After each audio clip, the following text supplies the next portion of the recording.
luar biasa. Lanjut.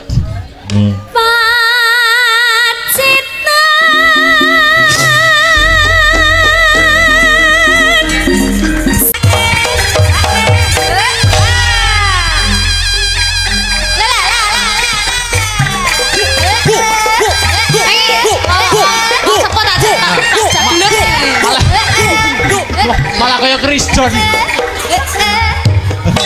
Sehat-sehat nggih Bapak. Nggih nyuwun pangestune. Atas-atas Pak. Nggih, alon Pak, alon. Mas aja mbok sekei spotan digoyang-goyang kok wonge macet kon dalan kok Mas. Ya. Nah. Babatan ki enek pantune. Lho. Oh nggih. Ning dusun babatan? Oh enek pantune. Piye? Contone piye contone? Tuku ketan. Kecemplung sumur. Artinya?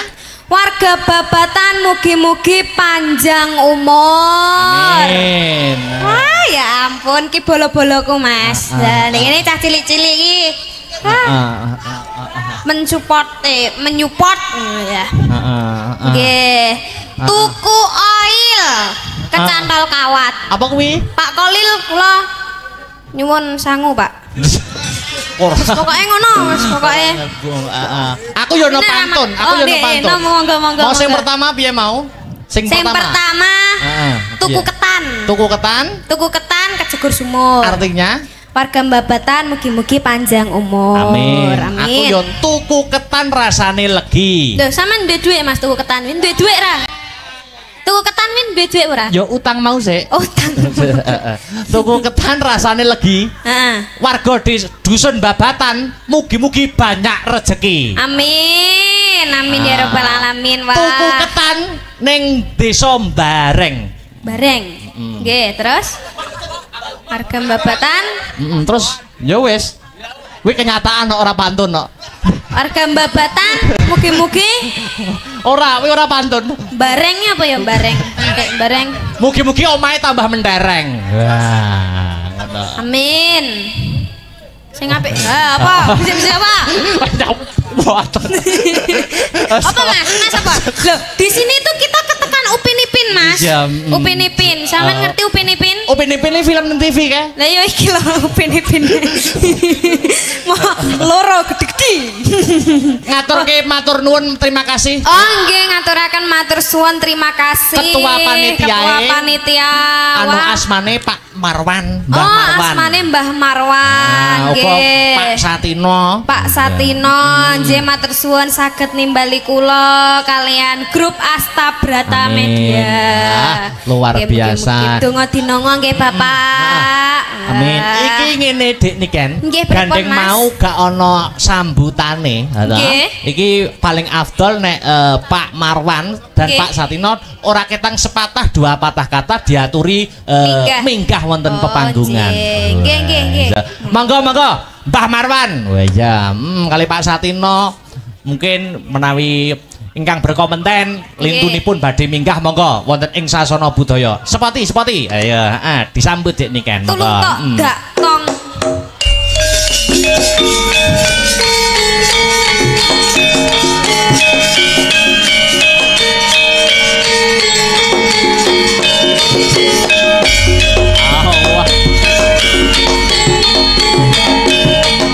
Monggo Bapak, pergi Pak.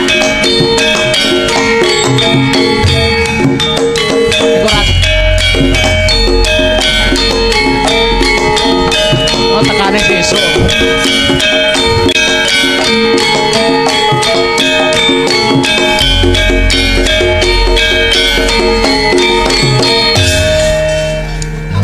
Alhamdulillah. Sugeng dalu Bapak. Alhamdulillah sugeng dalu. Sugeng dalu. Kula sak tuwek kuwi dereng nate. Pripun Mbah? Oh, sakmene tuweke dereng nate kepanggih kula, Mas. Oh, nggih alhamdulillah niki kesempatan yang baik. Nggih. Bareng magnite Mbak Niken delok sing nonton bae. gak kena dipiyak nggih alhamdulillah ing mriki panjenengan nggih alhamdulillah Bapak matur suwun nggih Bapak alhamdulillah jenengan yuswane pinten Pak pitung dosa 8 Mbak 78 pitung dosa 8 pitung dosa 8 ya Pak pitung dosa 8 ki 78 ngono kan maksudnya oh iya bener samane gak iso basa Jawa oh kula nggih setitik monggo mau mboten sambutan mbok menawi sepatah dua patah kata Mbah Marwan alhamdulillah wa syukurillah kula matur nuwun sanget dhumateng para sedaya masyarakat Babatan ingkang sampun guyub rukun gotong royong dalam rangka menyelenggarakan bersih desa. Amin. Bersih dusun. Ngeten iki nggih urunan, Pak. Hebat luar biasa, Pak. Urunan iki. Nggih. Mulane nek teng mriki malih pun larang. Kok mboten, Pak? Mboten, Mbah. Mboten, Mbah. Niki penganggunan. Nek mboten larang-larang setuju? Setuju. Betul, Mbah niki kula janji, Mbah. Kula niki terharu melihat antusias para warga masyarakat Babatan. Amin. Saking banggane kula Babatan kula gratisi wayangan setunggal nek pun nanggap ping 100. Kan ya. Iki jenenge dudu bonus iki. Nggih. Pun sakniki timbangane guyon. Nggih. Kula nyuwun sinom rujak jeruk. Oke. Sinom rujak jeruk. Ning dibawani. Nggih. Dilanjutnya gitu. Dilanjut.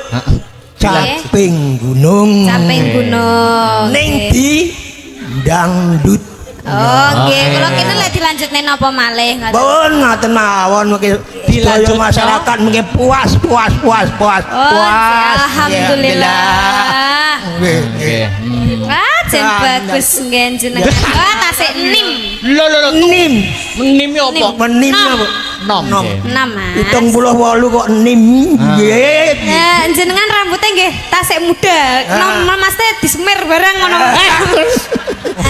nggih rambutnya jenengan warnane napa Bapak petak putih nggih seperti putih cintaku padamu hei kok iso ngelokor Mbah Marwan kaya oleh jamu nih. Alhamdulillah gawet nom.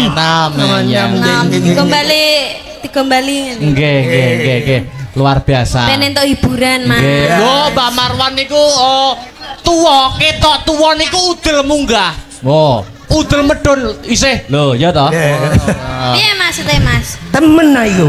Maksudnya semangat kerekat membangun apa ketua panitianya kan jenengan ini luar biasa luar biasa hebat capek gunung kali sinom rujak jeruk dibawani lho Mbak ya siap Bapak oke niki napa riyen ndek niki monggo sami ambilih napa sik sing didisikne napa capek gunung riyen nggih Pak nggih nggih monggo oke capek gunung riyen mungkin sinome rada bengi-bengian. Nah, siap. Mungkin bengenan.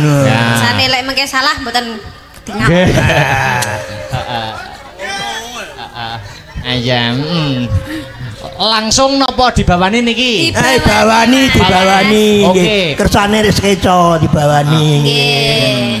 Sing jengleng Mbah Marwan. Wah, iki Cik. Sip, pokoke. Mas. Wah, Cik. Cik jos wae jos dikongkon jenggleng barang ki Cik jos ditepasi turu iya kok sak menekani kalah ambe mangga ayo Cik niken saben bengi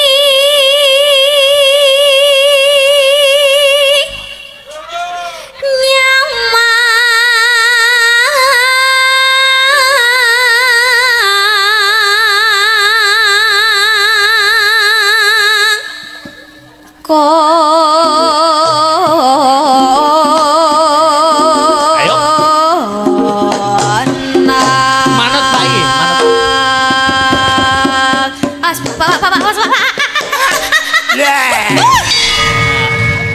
kira lek ame mencolot. Makane aku ki wis pas-pas. Jengleng alon-alon. Alon. Jen. Jen. Lanjut. Yen mamajan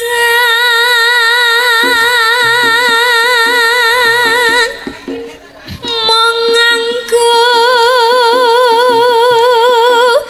janur gone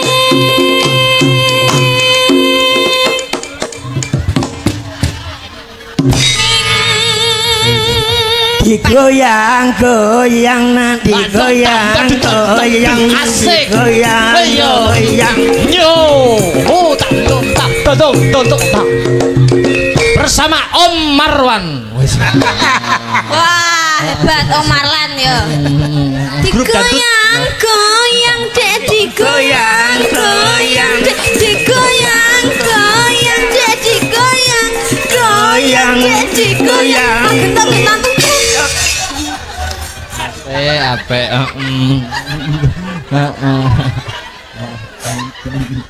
Pripun jos to? Carane ngene iki kena dipindho. Oh iya, amin. Mas, ini iki jenenge membahagiakan orang tua. Apa malah dosa lho? Lho menghibur ganjaran. Lah kok ngundang cah cilik ya, Mas? Digoyang tak kentut. Goyang dek digoyang. Mulai ya. Mulai ke Bapak ya. Lanjut. Masih bersama Om Marwan.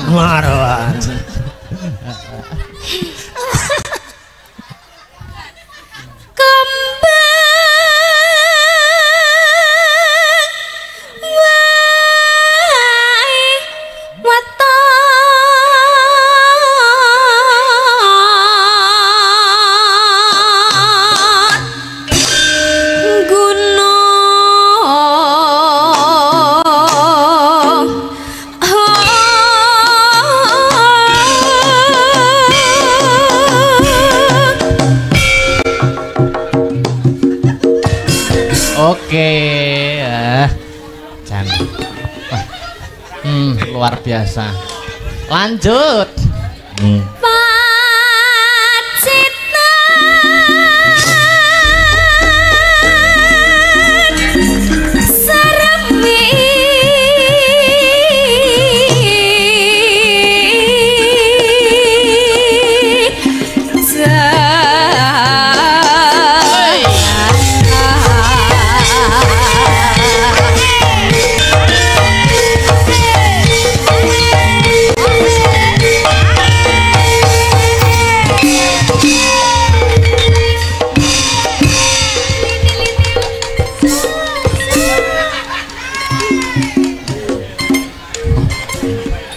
Dene kan? Nggih. Ketoke Mbah Marwan iki obahe sithik ning jero iki teng keruntel. Lah sing tak tanyakan sing keruntel kuwi apa, Mas? Penggali semangat. Oh, penggali semangat. Kateng keruntel. Teng cepak. Jare keruntel muni cepak-cepoke apa? Ora, semangat ini lho. Lanjut. Panas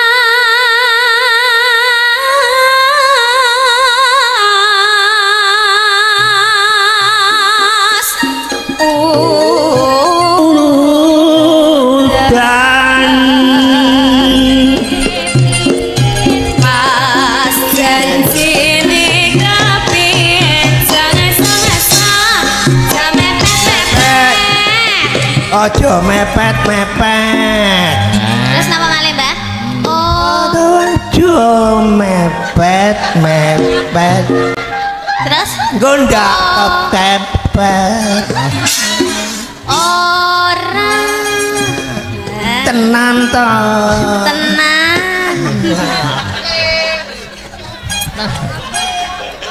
Gayeng. Yuk lanjut. Ki nyapa? Sampean meri kok piye ta? Mboten. Tirase. Lah, iki derek-derek dulur-dulur. Lah wong meri cium. Lah, nganu Mbak maksudnya sing minta ciumi buke niki lho. Tapi ciumnya cium jauh. Contohnya pripon, Mbak, contohnya pripon, contohnya. Ya.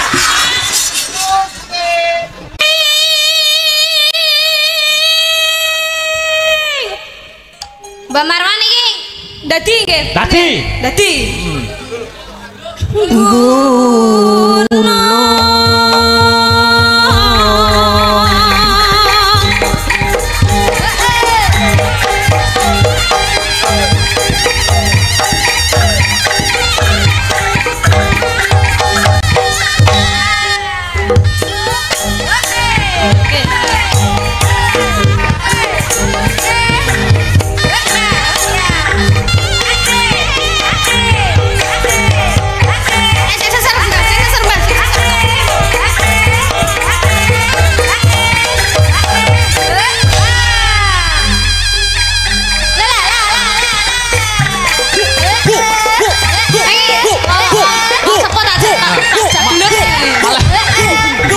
Malah kayak Kriston.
Cukup.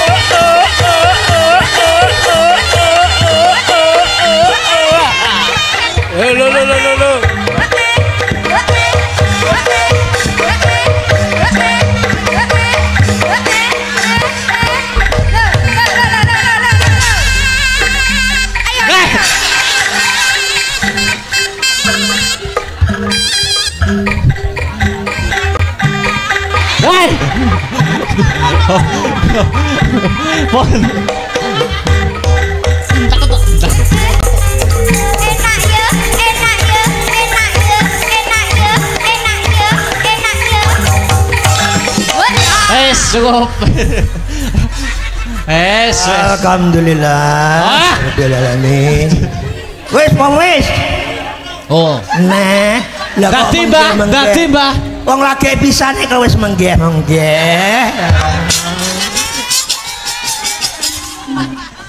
Lho. Mboten obat, Mbah. Lang.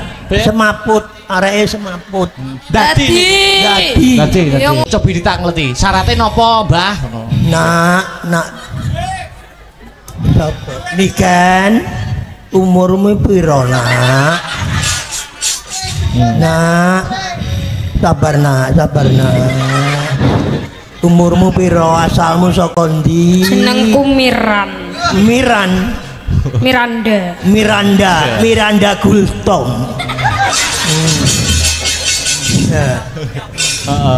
Coba ditangleti, Mbah. Napa syaratnya ben waras melih? Ben marasne syaratnya apa, Nak?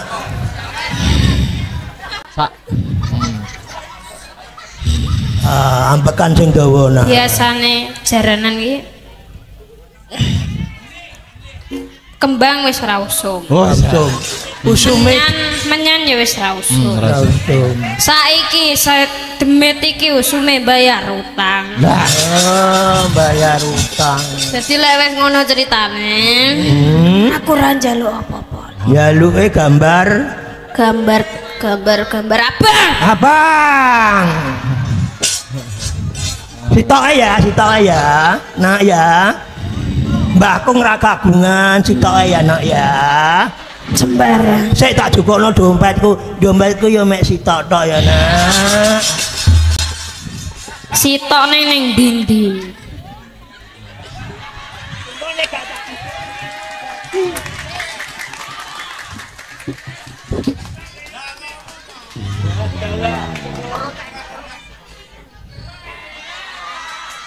Alhamdulillah. Langsung mari.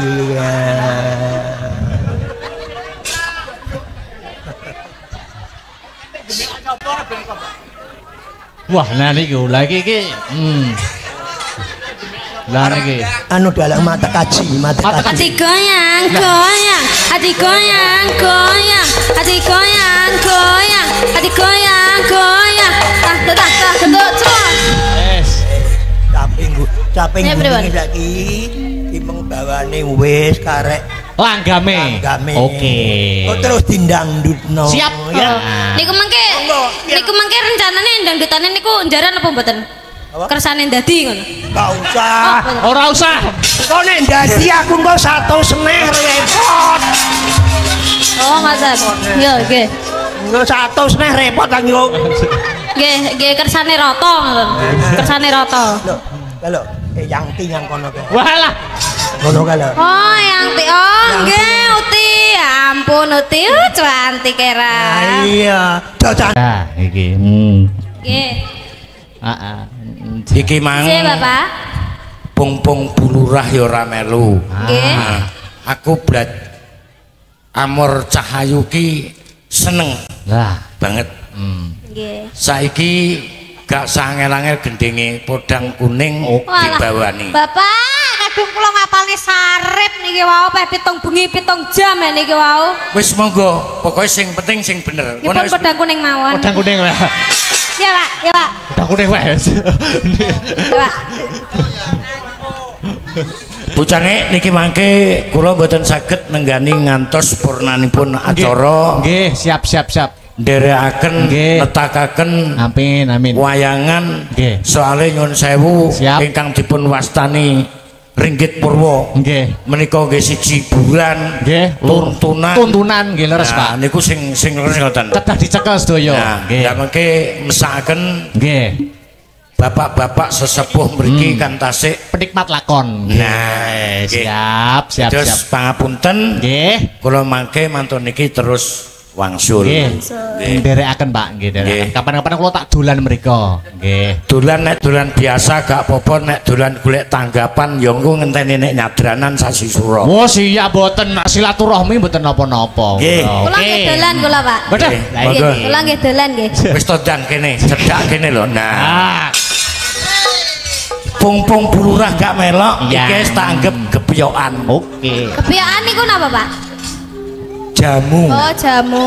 Jamu kanggone wong bar manak. Ah, Lah tapi niki live streaming lah, Pak. Menawa bulurah mungkin delok to, Pak. Delok teng YouTube. Loh, Pak Lurah ngono lho. Tekan griyan jenengan pun Gak dikancing. apa-apa, Nduk. Ya serak pengindang. Oke. Yuk podang kuning. Ya. Dibawani, Mas. Bawani, Mas. Ya go pecik nom-nome celalaan.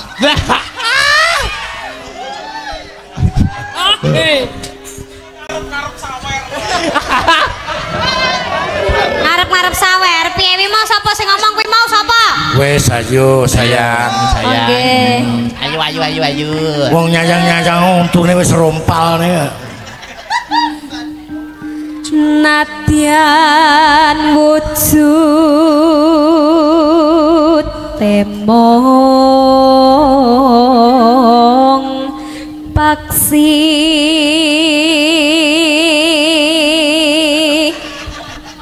aturan, Pak. Nggih. Lir-lir nggih. Ngenutne suwantene jenengan Mbak Niken. Lah kok ngguayuk sirahku sampai degluk nih.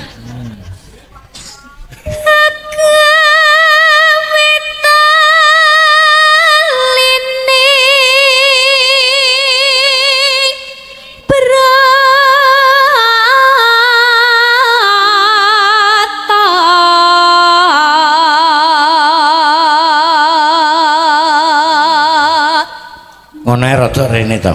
Nah, alos manis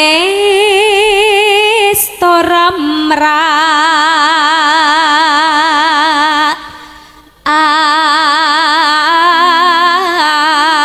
ati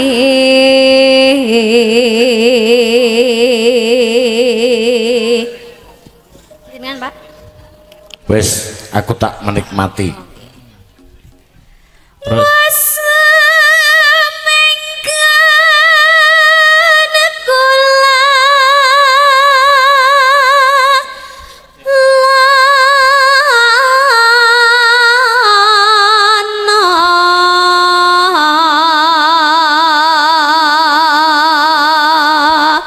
Pak Lurah niki saking Mbah Mo Kaliula.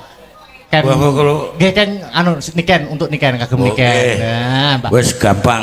Matur nuwun. Nah. Nika saking sinten, Mas? Mbah Mo Kaliula nggih. Oh, Mbah Mo Kaliula. Mbah Mo Kaliula. Nggih. Nyun sewu Bapak Ibu sekalian ingkang kula hormati. Nggih. Mbak Niken niki cara manuk napa? Nah.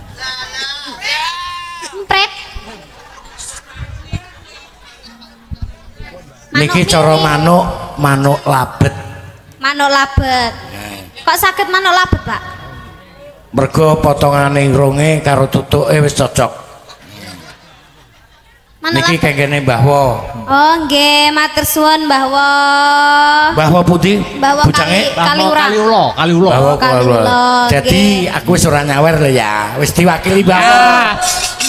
Loh, benten Pak, seje wong seje nganu Pak. Niki wau keng tangane Mbah Wo napa keng tangan kula? Lah. Keng tangane Mbah Wo terus tenggene tangane Mas Akbar, tenggene jenengan, tenggene kula. Berarti kan pertamane Mbah Wo. Loh, lah tapi terakhir sing nglungne kan aku. Loh. Terakhir nggih kula, kan sing nampani kula. Ya aja kuwatir, aja kuwatir. Ah kok eker-ekeran temalih malu aku. Lanjut. Ya. Ayo tekan ndi meng. Goleki si podang kuning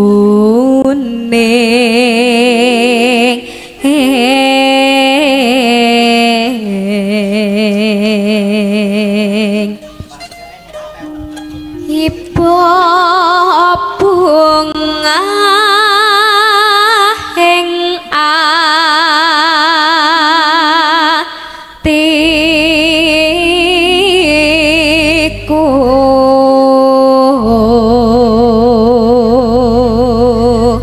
gending podang kuning kawula aturaken dumateng khusus warga masyarakat dusun Babatan, mugi-mugi saged ngeyem-ngeyem ati panjenengan Pak Bu nggih. Amin. Monggo lanjut. Nyanding bisa dadi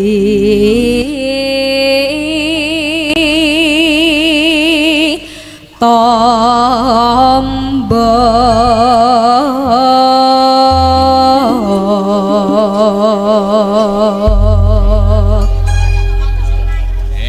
yuk podang kuning buka celuk.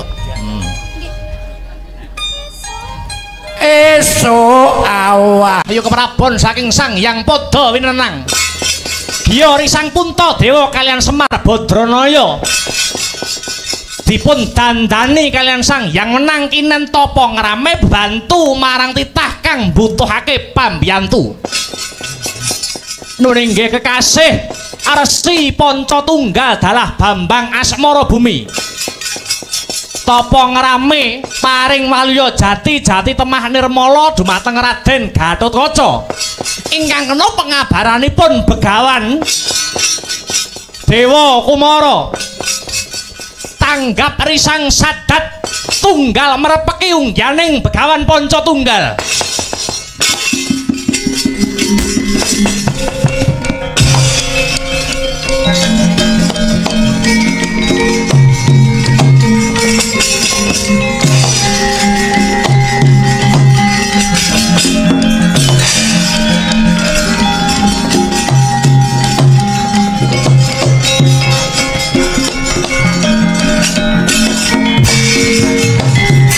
Hina semubangi wangarana katinetrane nganggo rapuk sataning kukila ringane kura saketer niki tunganing kunglir wuwu sing bini panca sapa iki ana busana kabrahmanan aranku Begawan Panca tunggal pendhita kleyang kabur kanginan. Bali takon sapa kang dadi kekasihmu? Aranku Prabu Sadatunggal saka Karaton Negara Nusarukmi. Lumaku marep menyang ngendi? Goleki Prabu Puntadewa Raja Negara Ngamarta. Yen wis ketemu arep ndak pateni. Yen kena ndak pringgake secara becik nunggula mertobata kelawan Gusti kang akarya jagat aja nganti tumindak mung ketetesan letu ing kanistan. Mbah ora krep sapa wae sing dadi pawalang musuhe ya kuwi Prabu Sadatunggal. Ayo maju ke ngarsa legane atiku ngejak pirang dilak ladeni kuwi.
Lah iki mungsane.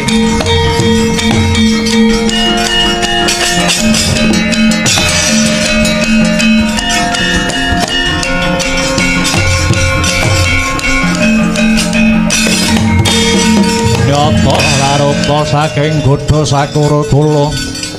Yen atanamu tusa sang Sri. Iki sing tak golek Ratu Ngamarta Prabu Puntadewa. Wah, lakon dadi bandan. Direncak wong telu lakon dadi Kunarpa kowe Puntadewa. Selawase aku urip durung nate bondo yuda kelawan sasamaning titah. Yen wis pancen kudrating Puntadewa mati dina iki. Aku ikhlas, aku legawa patenana Ratu katelune.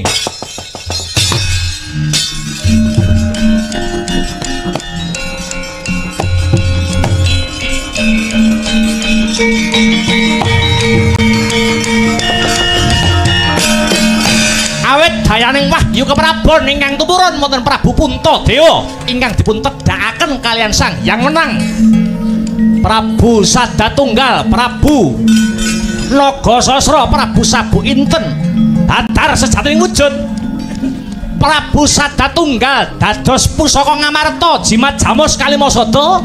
Prabu Nagasasra dados songsong payung tunggul naga. Dalah Prabu Sabu Inten dados pusaka Ngamarta keris Kyai Karawelang.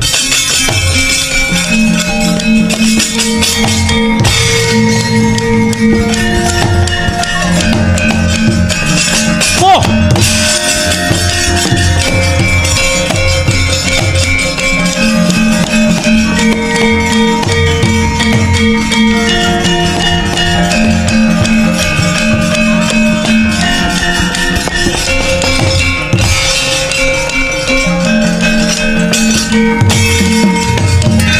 samu barange wis cetha, samu barange wis tinarbuka. Negara Ngamarta wis ayem tentrem, pusaka Ngamarta wis balik. Ya kuwi wujuding Jamus Kalimasada, payung agung tunggul naga kelawan tombak Kyai Karawelang.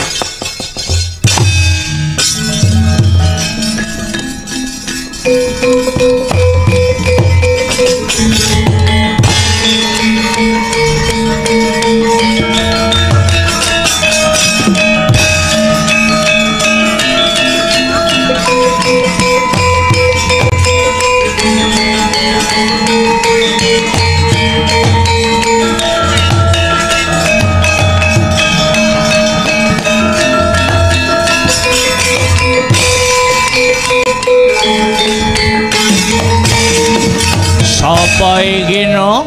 Bambang Asmara Bumi Balitakon Begawan Dewa Kumara. Ora trima dening patining murid-muridku.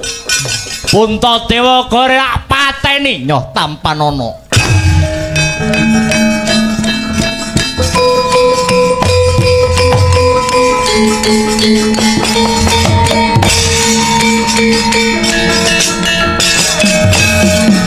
Lok-loking griya mangungkung kanduhan rimang. Kowe to guru sing gawe gara-gara ngono ae gara-gara lah tak membo pandita. Mung dadi lantaran aku mung dadi sarana tumruning wahyu keprabon marang titah Ratu Ngamarta Prabu Puntadewa Kyai Semar lan aku njabel pusaka katelune pusaka keprabon Ngamarta Jimat Jamus Kalimasada payung song-song tunggul naga kang sarta tombak para welang aku mung paring pitutur marang para Pandhawa sumrambahe warga kang mapan ana ing negara Ngamarta. Apa bae yen gandolane kelawan Gusti kang karya jagat bakal kukuh bakuh tombak keris jimat kuwi mung sarana nanging kekuatan kang sejati kekuatan kang langgeng kuwi dumunung aning Gusti kang murbeng jagat. Wis Kakang Semar negara Ngamarta wis ayem tentrem kang sarta adem suasanane. Ulun pamit bakal bali maing kaya kayawangan Kakang.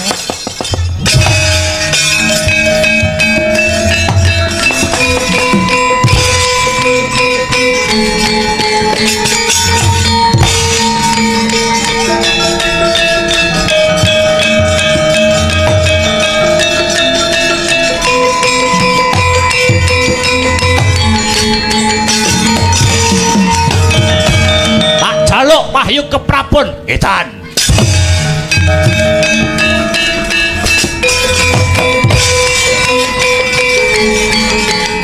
Tuh. Duh.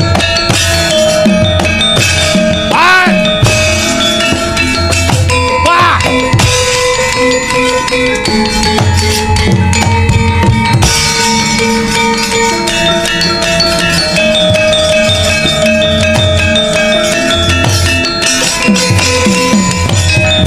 Cicil Bratayuda cangkem elek.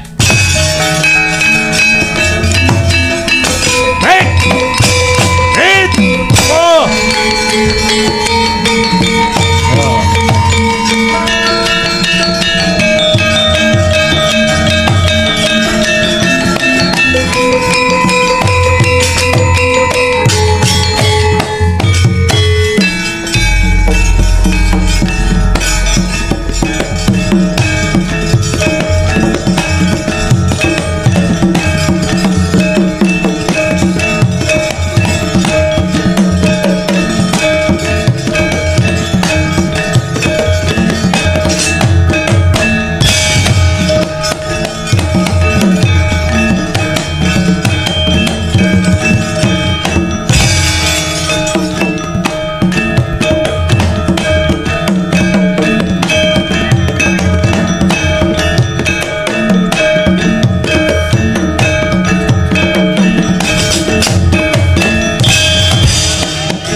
dusun babatan bagatun toibatun warapun ghafur lemah ripah karta tata tura harja